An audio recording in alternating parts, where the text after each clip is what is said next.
This episode is all about how men can be better, more supportive partners and fathers. You will definitely want to listen to it with your partner. It's going to spark some conversation.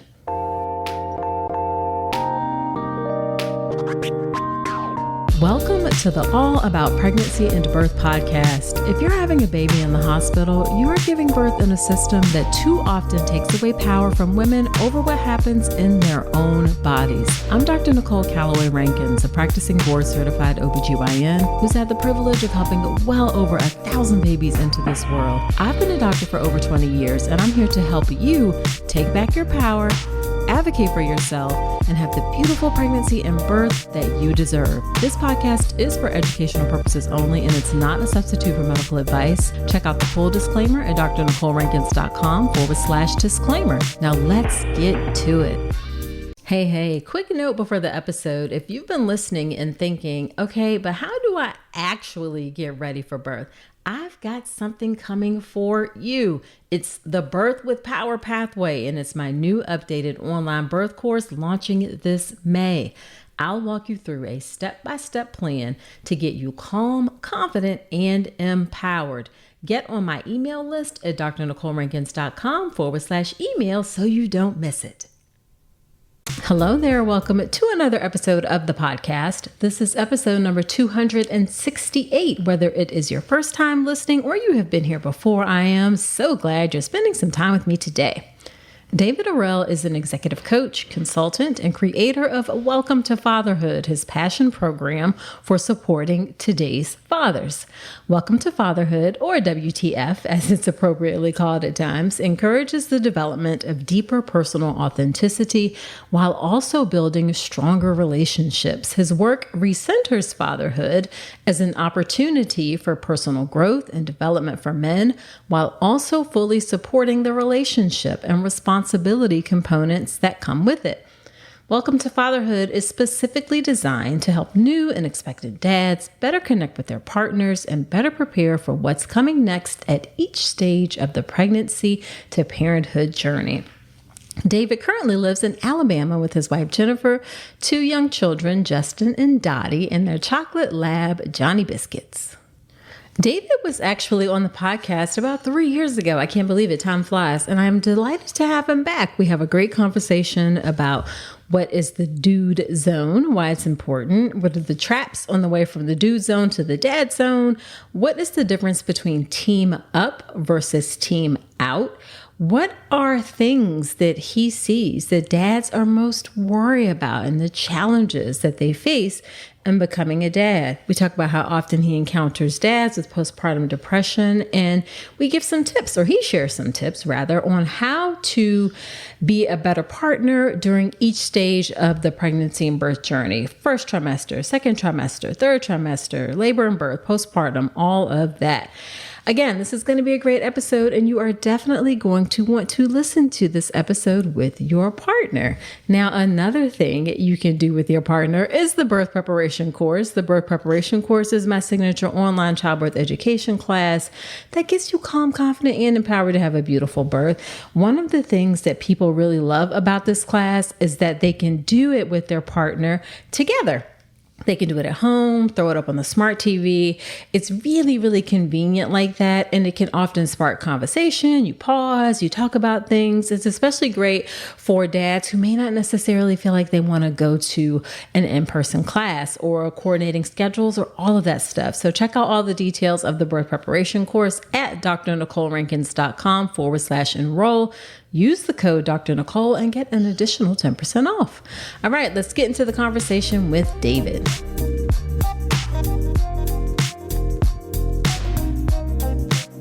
Thank you so much, David, for agreeing to come back onto the podcast. It has been a little bit, but I'm excited to have you back. Yeah, thanks, Dr. Nicole. Looking forward to visiting with you here today and connecting about all things fatherhood and our continued collaboration to help people have an easier journey from pregnancy through childbirth and into parenthood. Yes, absolutely. Absolutely. So why don't you start off by telling us a bit about yourself and your work and your family? Sure. I'll start with family. That's always most important. I've been married for over 10 years to my lovely wife, Jennifer.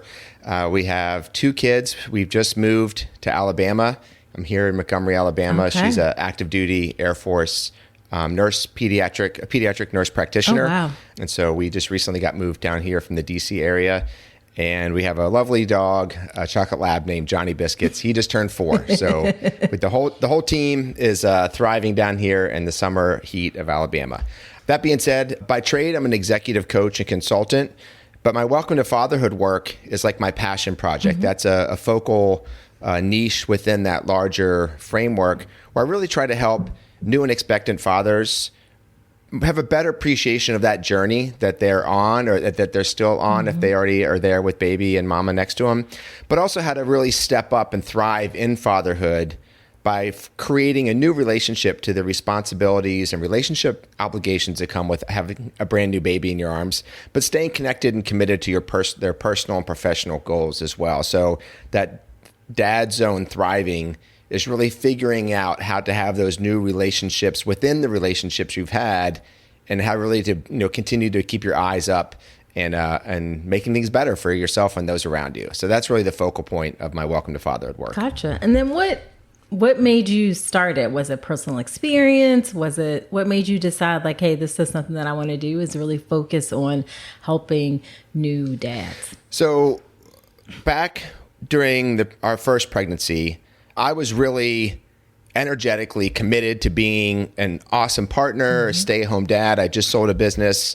I was really like ready to step up and be the stay-at-home dad and enjoy that chapter of my life.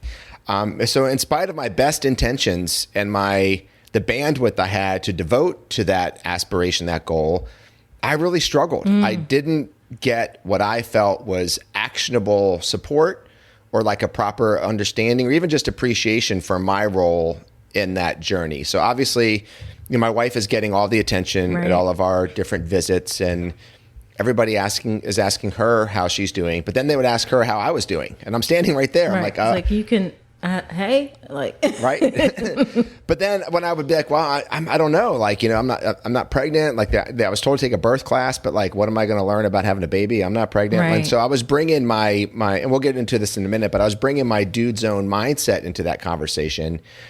But then I also wasn't being met there and then being given things I could work with. I was just told, oh, just be helpful and supportive. And I'm like, yeah, that's why I'm standing here. Like, what does that mean? Like, I'm an action guy. I like to do stuff. And I'm sure you see this in your practice all the time. The guys are like fiddling around, like, what do I do?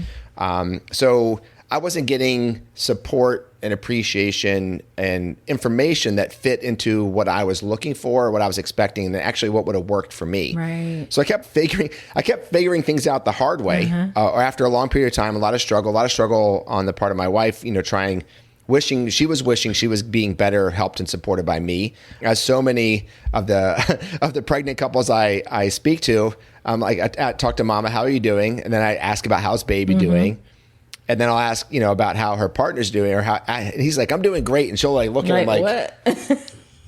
I mean, based on what? Yeah, I would have a different answer. Right. So that's where that kind of came of my own struggles, my own learnings, and then not wanting to have the guys coming up behind me that are becoming pregnant, going through that pregnancy journey. Like, why should they have the same bad experience? Like, if you walk out of a terrible restaurant and somebody's coming in, like, how was it? You probably want to say, you know what, it really wasn't that good. Right. Or don't get the pork chops or whatever. Or if you had a good experience, like I just had the steak, it was amazing. So wanting to be a helpful advocate for just the mission of helping guys be more successful in the birth space, be better partners, better connected to their partner on her journey, better prepared it's coming up.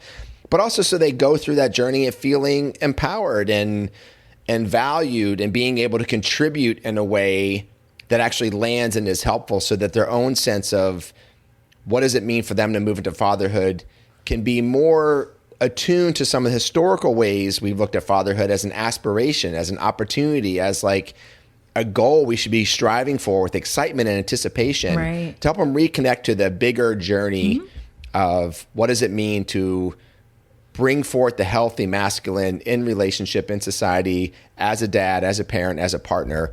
And a big part of that is reframing it into that opportunity mindset. So that kind of all those things together out popped "Welcome to Fatherhood," or as I like to call it, WTF, because that sentiment sentiment shines through occasionally. Yes. All righty, so let's get into some specifics of like fatherhood and how to help folks be a better father. So you described something called the dude zone. What is that, and why is that important? So the dude zone is what I use as like a catchphrase to sort of capture the essence of what it is to how that's different from when you are on that pregnancy journey and then when you become a father. And the dude zone, you probably have your relationship as one of your big priorities where you're putting your time, effort, energy, money, etc. You have your career, your profession, your job, where that's also a big energetic and time commitment. But then you have the rest of your life, all your hobbies, your interests, all the things that are separate from those, many of which pre-existed the relationship or would exist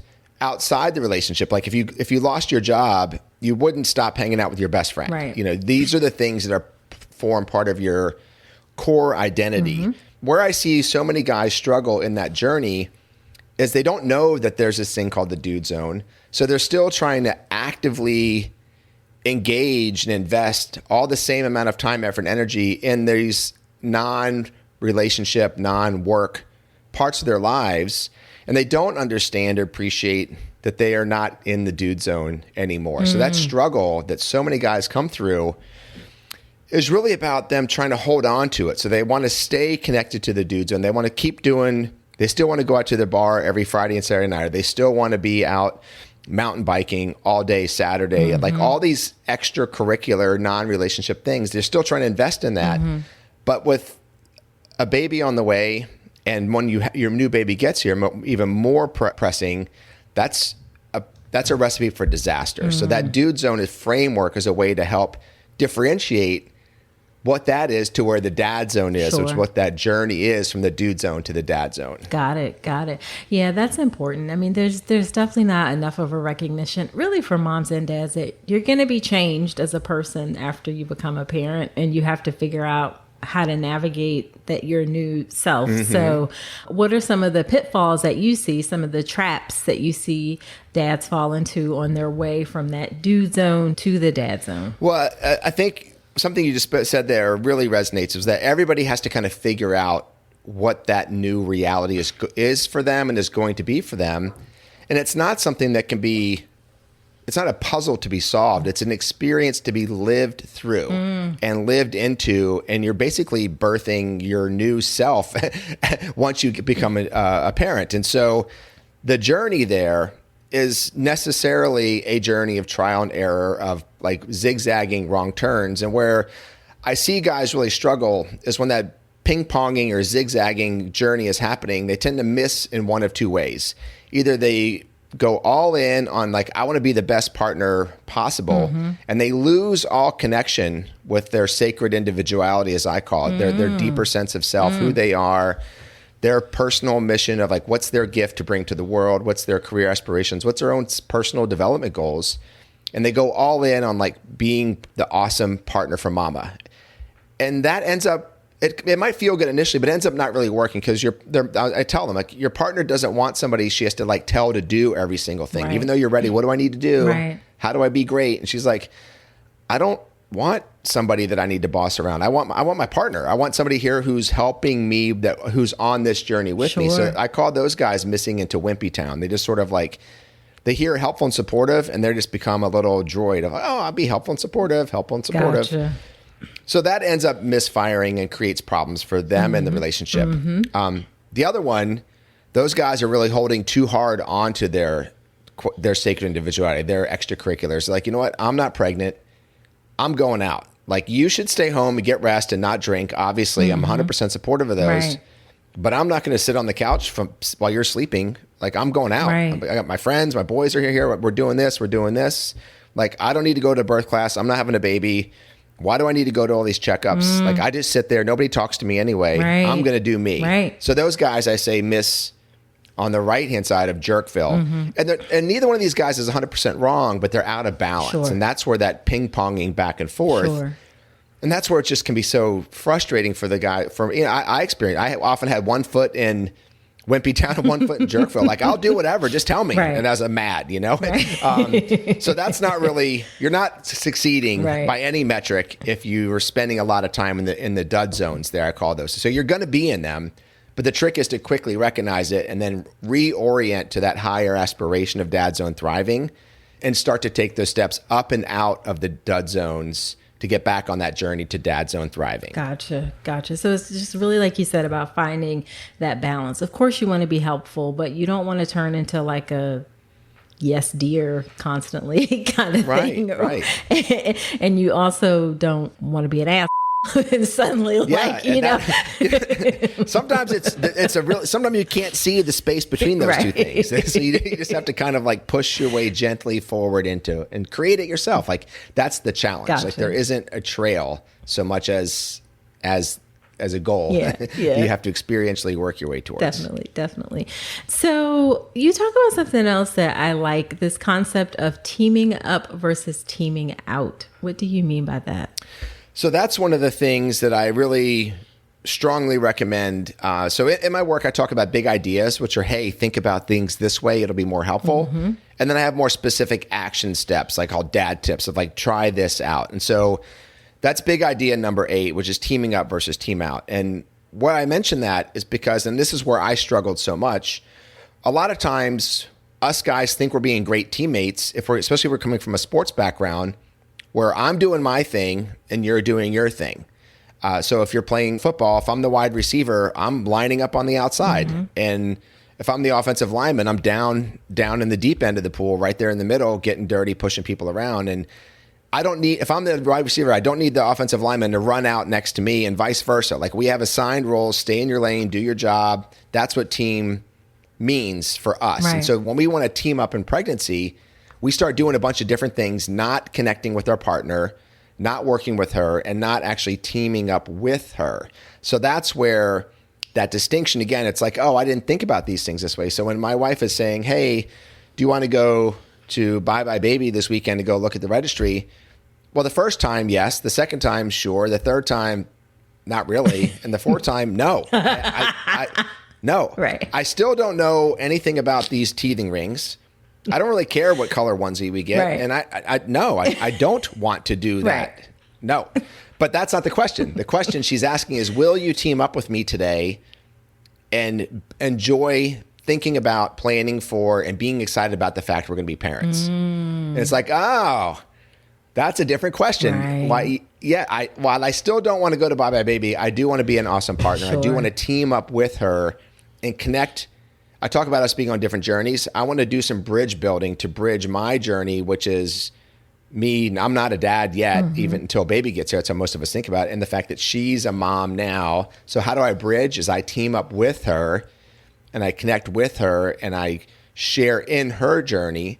And then at times I'll ask her to allow me or remind her that I'm on my own journey and I'm still going to go play basketball with my buddies at 2:00. So I talk a lot about how to balance your teaming up and teaming out contributions by being explicit about the language, but then also reminding, especially the guys, that listen for that, will you team up with me about baby and feel into my space? That's the real question, not so much picking out paint chips or looking at cribs or whatever the thing may be that you may not technically have an active interest in doing. Again, super important. And being able to communicate that clearly and listen, active listening, it sounds like, for those clues and tips that there's maybe a little bit more there than what you're hearing. It's not just about, like you said, picking out paint chips. It's about connecting on this journey together. Let's talk about something most pregnant women aren't getting enough of, omega-3 DHA.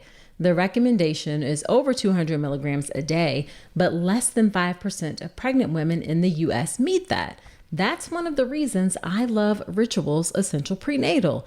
It has 350 milligrams of vegan DHA, plus other key nutrients like methylated folate and choline to support baby's neural tube development. As an OBGYN, I appreciate that Ritual goes beyond the basics. The formula is science-backed, third-party tested for heavy metals and microbes, and every ingredient is traceable. And the delayed release design, it's gentle on the stomach, something that really matters, especially if there's trouble with nausea during pregnancy. You deserve to know exactly what you're putting into your body, especially when it comes to prenatal multivitamins. And with Ritual's dedication to traceable science and sourcing, you always will. See for yourself with 25% off your first month at ritual.com/Dr. Nicole. Start Ritual or add Essential Prenatal to your subscription today.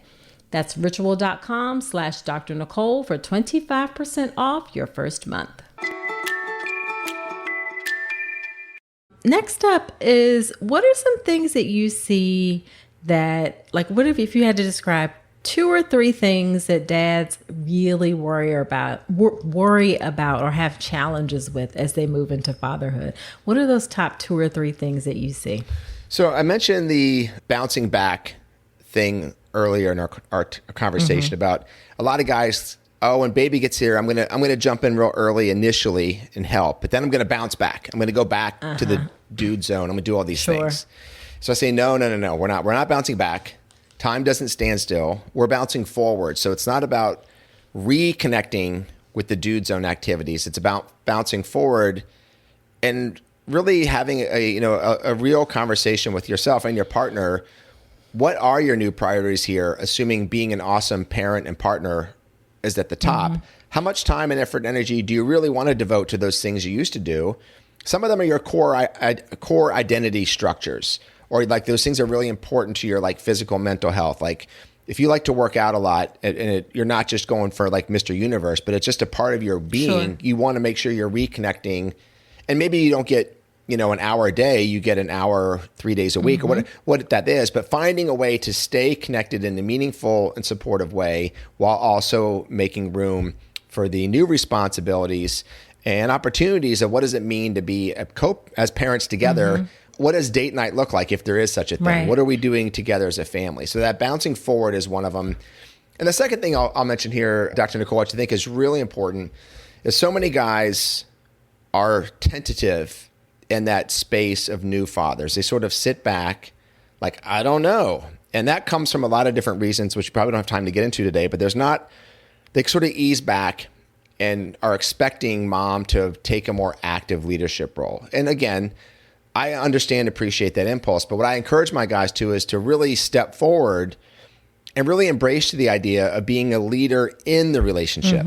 Not the leader of, but a leader in, where you are an active co-pilot. And this starts literally right when baby's born. Like, obviously give mama her skin to skin hour, that golden hour first, but then get yours. Right. Like get right in there. Right.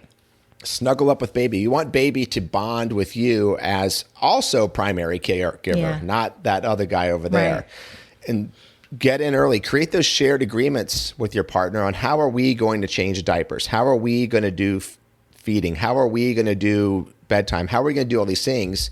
So when you have those shared agreements, I tell the guys, you're now empowered to act as a leader in this relationship, as an active co-pilot, as a equal partner. Yeah, you can't do the breastfeeding, but you can do everything else, and you should be aspirationally oriented to wanting to do all those things and do them well. You want baby to comfort and soothe in your arms just as easily as they do in mama's, except when they're hungry. Then, you're kind of out of luck on that one for a while. But everything else, step up and be that leader, and don't sit back on the sidelines. Don't wait to be told what to do, or don't try to guess. And then she's going to look at you like, why are you doing it that way? You're like, I don't know. And now you guys are bickering because you're both tired and underfed. Right. So really embrace that connection, that opportunity to step up as a leader, as a co-parent, as primary caregiver also. And the more you create those strong bonds of connection, both with baby in that time frame, but also with your partner in that time frame, the more you are all bouncing forward as a family together versus mama feeling alone, you feeling underinformed of what to do. You're both sort of stressed out. Nobody's happy. That's just a much rougher place to start. And sure, you're going to have those moments, right, but the more you sort of preemptively address them and know how to proactively respond to them by embracing your role here, your responsibilities, the better it's going to be for everybody, especially you in the long run. That's a big part of Dad Zone thriving, is feeling proud of your ability to parent your baby and to be a great partner. Definitely. And it sounds like to some level you're helping I don't know if give permission is the right expression, but definitely support that, like, yeah, you can, it's normal for you to get in there and like change some diapers. There's still some societal expectations. I think we've gotten better, but there's still a little bit of this like, oh my God, you're a dad and you change diapers? That's crazy. You know what I mean? Or you're like doing the bottle. What's going on? You know, so like you're saying like, this is normal. Get in there. You got this. You can do this. Yeah. And the more you do that and the more you own it, like, again, one of the things that, and this covers into all my coaching work, so much of our like origin stories are these like foundational moments. They come about as a response of being challenged when things are happening to us. Oh, this happened and this happened. But then I made a choice. And when you make that choice and you own the choice and you step into the role, now you're empowered. Now this is your story. Now the story is what you're doing versus what's happening to you. So becoming a father is being challenged. Newsflash, things are happening to you. Yes. But the question is, how are you going to respond? How are you going to step up? How are you going to step in? Right. And when you own it and you say, I'm choosing to connect with my baby and partner this way, I'm owning this opportunity and I'm going to step up and step in and make the most of it. Now, when you're feeding your baby, I love baby wearing devices. I used to wear my kids all the time on my chest, and I was so happy. They were happy. Right. So you're out wearing your baby, smiling, and some other guy might look at you like, oh, what's he, the mom or something? And then they may see how happy you are, and they're like, oh, that actually looks pretty cool. Like, man, good for him. You're giving them the opportunity to see fatherhood as a success story that you're living, versus fatherhood as the guy who's struggling and dropping the diapers and he's dropping the bag and his wife's over there like huffing and puffing and he's like frustrated, she's frustrated. There's plenty of that. But being the guy who's taken that lead, by being a leadership in your relationship, you're also leading the cultural conversation of what does fatherhood look like? What does success look like? And you're not having that conversation explicitly, but you're living that example of that engaged father that everybody looks at. And after they might get over their initial cultural like surprise, they're like, actually, that's pretty awesome. Good for him. Good for them. Yes. That's great. Yes. You know? Love it. Love it. Love it. Now, I don't want to like bring the conversation down, but I do think it's something that we need to talk about is how often do you see fathers have issues with mental health and postpartum depression or anxiety surrounding pregnancy or having a new baby? You know, I'll be frank with you here, Dr. Nicole. That's the guys that that's the biggest percentage of first-time calls I have with my client base. They're coming in. They're coming in defeated. They're like, oh, David, I saw your book on my shelf along with the 6 other books. I never read it. My baby's 2 months old. I'm a mess. I'm a mess. So I usually see, I get plenty of guys that I catch. The earlier the better, because then we can start being proactive. Right. But that's often that random email I'll get or that random schedule that'll pop up in my calendar is a guy who's just in the weeds and struggling, and he's in that space. And so it's a lot more common than people tend to think, because one of the challenges, again, with our culture, masculinity, is we're not encouraged or allowed to be vulnerable, to be struggling, especially as new fathers, because I heard this myself. I've heard so many stories of guys who are like, hey, I'm having a hard time. And then they're being reminded, well, you didn't have the baby. Your job as a new dad is to suck it up. And it's like, that may be like true in the abstract, but it's not helpful or relevant to the man who's trying to open up and share his vulnerability and where he's struggling, where he needs for help. There's not a lot of willingness to be sympathetic to men that are struggling in the pregnancy space, birth space, or anywhere else, frankly. So that's where I see that a lot. And that's where I feel most engaged and excited about my work, because number one, I say, hey, you're a human. You're allowed to be messy. You're allowed to be vulnerable. This is a place where you can melt down and literally sob into the camera for 10 or 15 minutes. Yeah. If that's in the way of you being able to verbalize and let's talk about what's going on. Sure. But most of these guys are excited and thrilled once we connect and establish some rapport, and they feel that I'm actually interested and willing and able to hear the genuine honesty of their struggles, because they want action steps. Like I mentioned initially, we want to be able to do stuff that's going to help things be better for ourselves and our family around us. Right. And that's where the real work and where that energy can come up. So where I see, I guess I'll wrap up here, where I see it quite commonly, but I see it shift so quickly when they feel like they have some ability to change their circumstances. They feel like they have some ingredients to start making their experience different to change what's happening with them. They have some action steps they can employ right away to start shifting the energy around them. And so those calls usually end a lot better than they start, thankfully. Okay. Well, good. So let's go through and just do like some tips or quick things that people can do, and we'll break it down by trimester and stage, and kind of run through and give folks some practical action items to take away. Why don't we start with what are some things, or what is one thing you recommend that dads should be doing in the first trimester? So that first trimester, I think the biggest part of that is discovering that you're going to be a dad. It's like, oh, we see that positive pregnancy test, and like all of a sudden we're like, oh, cool, I'm going to be a dad. And 6, 7, 8 months later. And that's correct, but that's not what your partner's thinking. She is like, I'm a mom right now. Like right now, I need to pour, like I'm pouring out the wine glass when I see the positive pregnancy pop up. I'm changing my habits, changing my food. I'm researching folic acid and vitamins and what kind of cheese and meats can I eat or not eat. So she goes into the mom zone. Her journey to the mom zone has already started. She's playing catch up now. But for us guys, we're not there yet. And so understanding, appreciating that from here until forever, you're on slightly different journeys. When you both become parents, they kind of sync up again. But again, she's had a 9-month head start at this point, and now you're like, oh my God, I'm a dad. It's like, yeah, dude, you've seen this happen. Why are you surprised? Right. So I would say the understanding that you're on these separate journeys, and then cultivating an aspiration to build those bridges across that journey and be curious about the other person's experience, and be willing and honest to share both what you're excited about, but also what you're kind of concerned, especially for the guys. Like, hey, if you have some concerns, it's okay to be honest and invite conversation. You're not going to like hurt the baby by bringing up things you're a little bit uncertain about. The action step, I would say, and this is where I feel this can be super helpful here, is don't look at pregnancy in terms of months. That's sort of like the larger pop culture. But as you know all too well, let's talk about weeks. Yeah. It's all about weeks. So I say, guys, know the weeks of the pregnancy. So when you're seeing somebody, oh, we're pregnant. How far along are you? You can say, oh, 13 weeks or 7 weeks, or we just found out. We think we're like 7 or 8, whatever that is. Right. But you need to know that. And the best way to know that is to bond with your partner and do one of those random, every week you can sit down, you see a little video. They tell you what's going on with baby. They use these different comparisons of like French pastries or small tropical marsupials or all kinds of funny things. There's even one out there called Baby Size for Car Guys, which uses like different car parts as like, this is how big your baby is.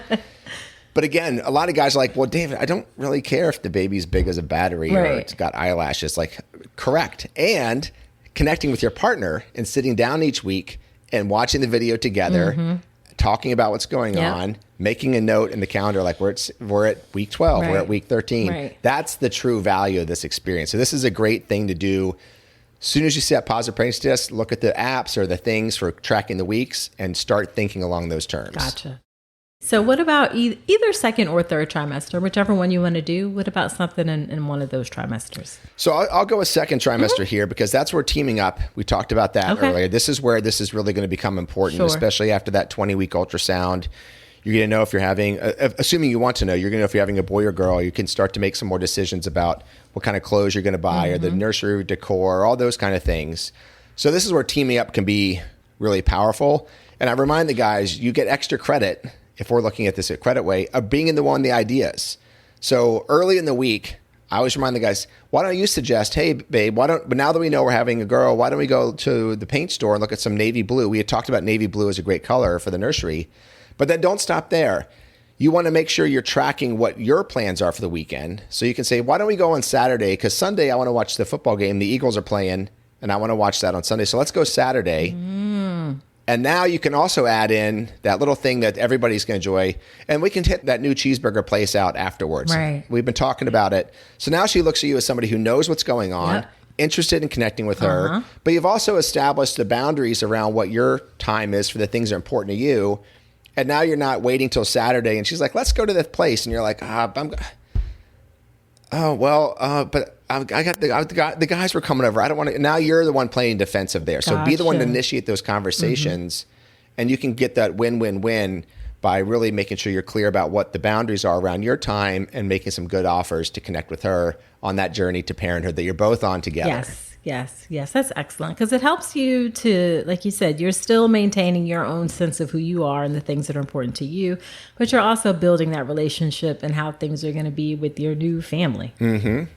Exactly. Yeah. You're setting those patterns in place early that you can build on. And again, these are all things that are working for everybody. This isn't you like fighting against the system to keep your things. Like, no, this is you just advocating for what's important to you as you would expect any grown up to do. And then offering to connect in ways that are workable for the other person so that you can build that relationship as people who are going to be parents together. Yes. She's already a mom. You're not a dad yet, but soon your baby's going to be here. And as I say to everybody, nothing is easier once baby arrives, for sure. That's very true. All right. What about during labor and delivery? What's the tip that you have there? So this is something I really want to push against some of the cultural expectations. So a lot of the times when guys are taking birth classes or whatever, especially if they're trying to be active, they start to learn a little bit more about what's going on, some of the risks, some of the choices they make, and they get a little bit worried. And all of a sudden they're being told, you need to protect the room, you need to watch your partner, you need to do all these things. And I say, no, you don't. That's not your job. Your job is not to be the backup OB. Your job is not to be the backup nurse. That's not your job. Your job is to be the partner. So what I tell the guys is to make sure you're being part of the conversation of creating that birth team. So you're connecting with the OB or the doula or your whoever, birth photographer, whatever your team is, but making sure you're connecting with them and you're letting them know what you want to do, which is I want to be present for my partner. So I say, number one, make sure you have a good team and that your role as partner is clearly defined and shared by everybody. And then when you're in that role of partner, your mantra for the whole process is be attentive, be calm, and then you can think about being competent. But the first two are so critical. Be attentive to your partner, 100% engaged. Put the phone away. If I see you on Facebook in the corner of your phone when your wife is laboring, we're going to have a problem. Like you are not doing anything correctly if that's what's happening. Sure, what does she need from you? She needs you to be sitting next to her, paying attention to her. Imagine you're on this is your honeymoon on steroids. Like this is her biggest moment in her life. What are you doing? And then be calm. You know a lot more about all these things, frankly, than I do. But the oxytocin is nature's way of making this easier, and adrenaline is nature's way of making it harder or stopping it if necessary. Yep. So, whatever your partner's probably feeling a lot of adrenaline. This is scary. Like she's having a baby. This is a lot. So your goal is to be the calming, loving presence to help bring some of that oxytocin loops into place. Staring into her eyes, like you're awesome. I love you. This is amazing. Holding her hand, rubbing her back. And this is where having your doula there. Your doula can help you. Your doula, like dude, hire a doula. Dad tip number 7, the strongest recommendation making the whole book. She can help you be more successful. Absolutely. And your goals of being attentive, being calm, and then being competent as needed to hold a leg or wipe a brow or whatever.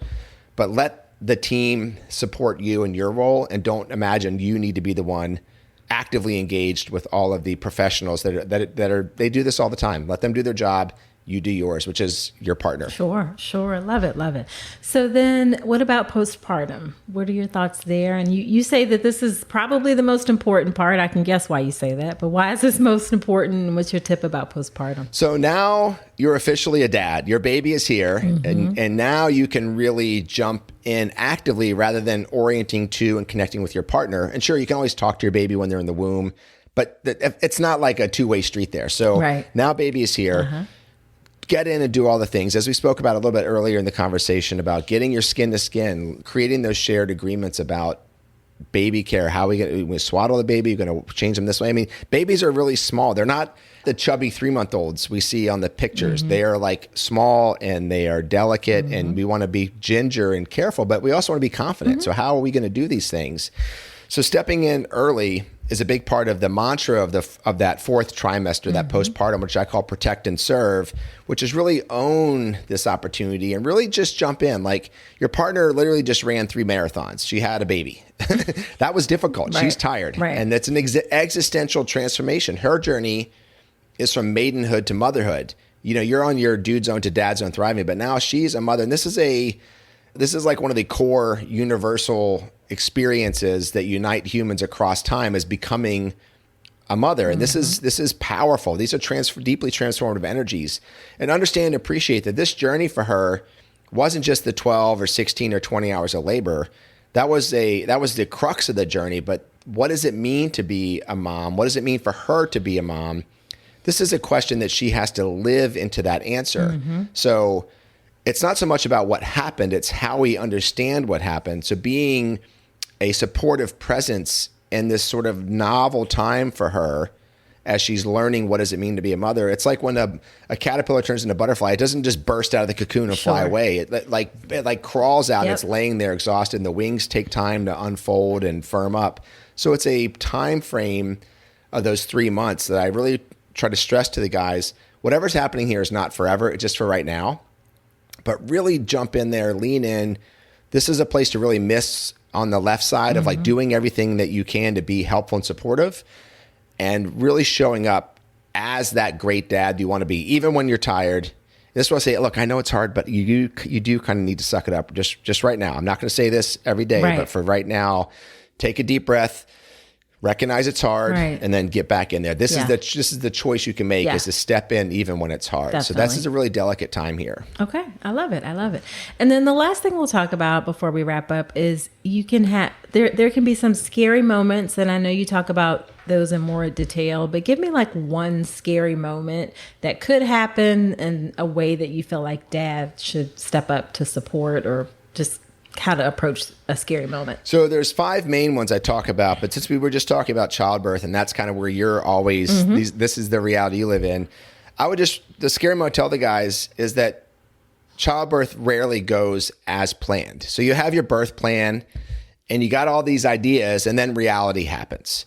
And reality can be difficult, especially because it's going to be different than the plan. So I remind the guys, like, childbirth is hard. It's hard for your partner. It's hard. It can be easy, I've heard, but it's usually there's some stress, and it can be a little bit challenging, especially when you're not used to seeing your partner like laying there or writhing in pain and struggling, and she's just having a really hard time. Yes.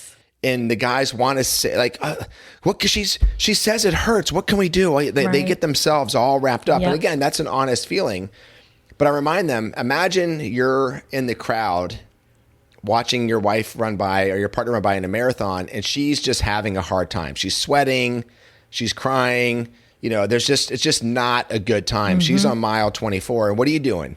You're like, yeah, you can do it. All right. You're clapping, you're cheering, you're connected to her experience, but you're not going to like jump the barrier and run in and grab her and like carry her to the finish line. So with childbirth, I say, it's going to be scary. You're going to have scary moments, but this is why you invested in that birth team. This is why you hired a doula. This is allow them to do their jobs, and be present and connect with your partner. And the calmer you can be, even as everything is getting really scary. And sometimes births they go from emerging to emergent. Again, this is a place to be calm. This is a place to trust the professionals that you've intentionally picked to be on your team, and allow them to do their job and figure out how you can be supportive of them as well. But it's scary. And so I just want to allow them to be afraid and to be worried and to be concerned, and then to remind them that's the challenge. What's the choice you're going to make? And the choice I recommend is to take a deep breath, be attentive to your partner, be present with her, and be a calming influence, because sometimes that alone can change the whole tenor of everything that's going on in the room, surprising everybody.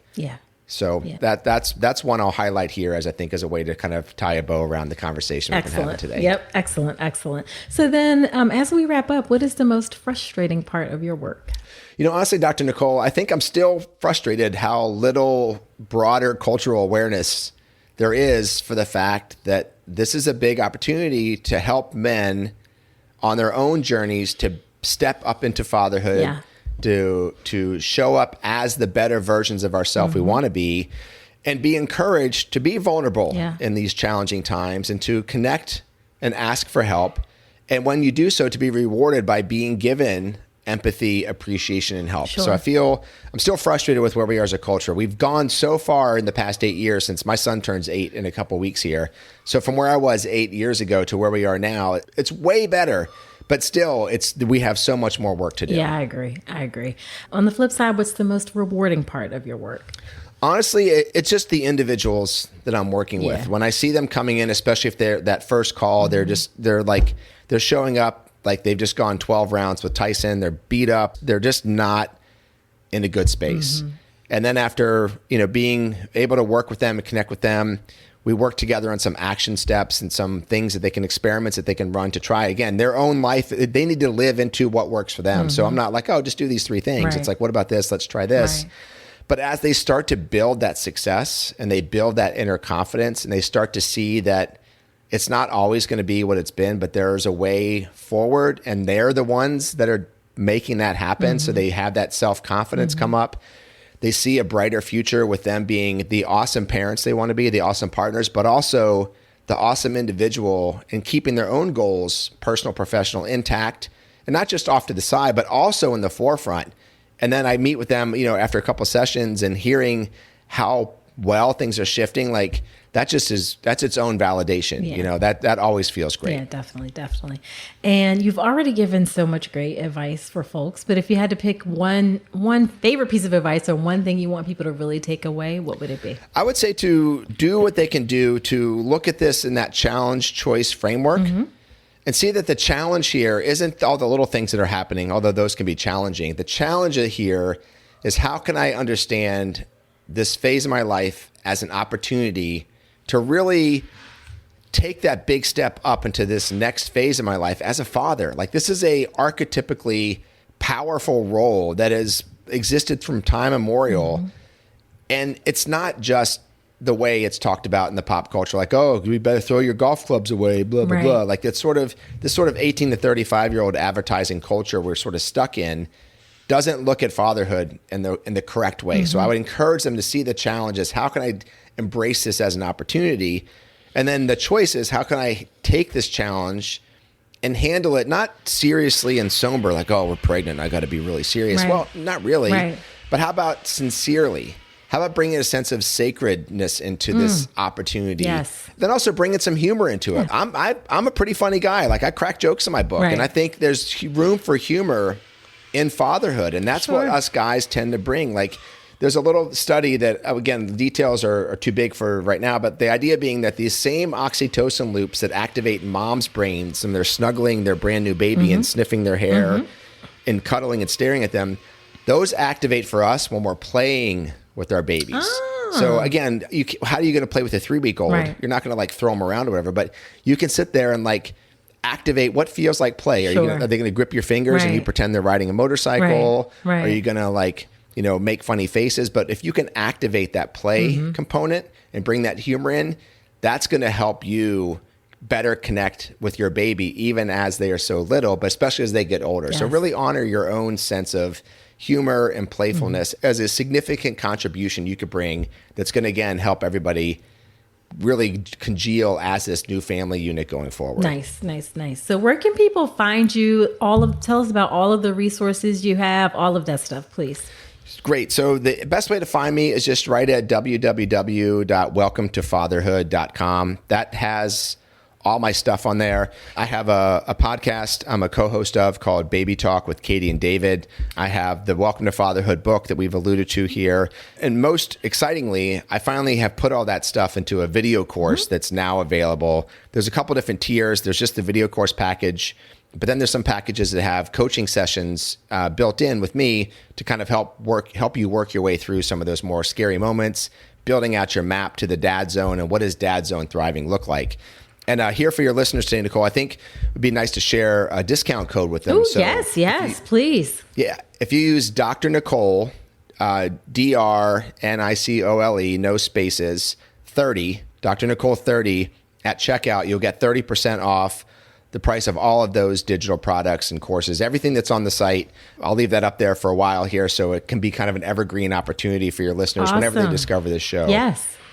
But whatever we can do to get the word out. So just email me at david@welcometofather.com. I'm always happy to hear your stories, get your questions.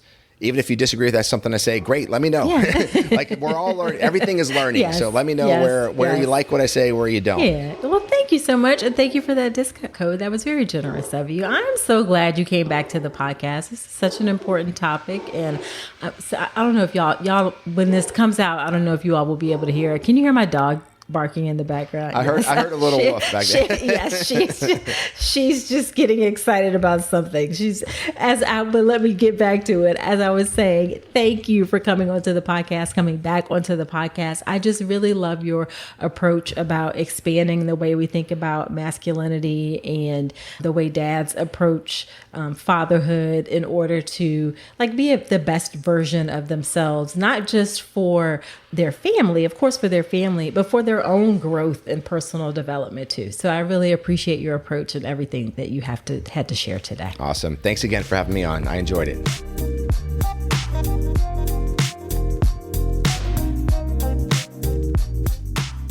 Wasn't that a useful episode? I really appreciate David coming back onto the podcast. Now, after every episode, when I have a guest on, I do something called Dr. Nicole's Notes, where I talk about my top takeaways from the conversation. Here are my Dr. Nicole's Notes for my conversation with David.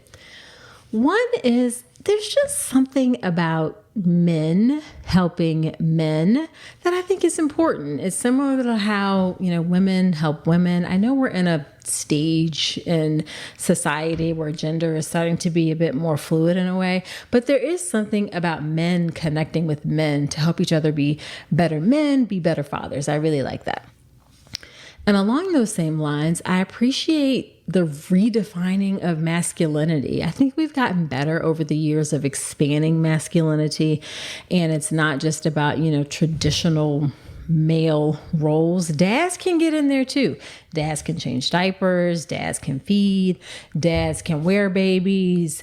Dads can do hair even. My husband Falcon actually was the one who did my daughter's hair for school 99% of the time. So it's really important to redefine and expand roles for masculinity. And it doesn't take away from being masculine and being a man.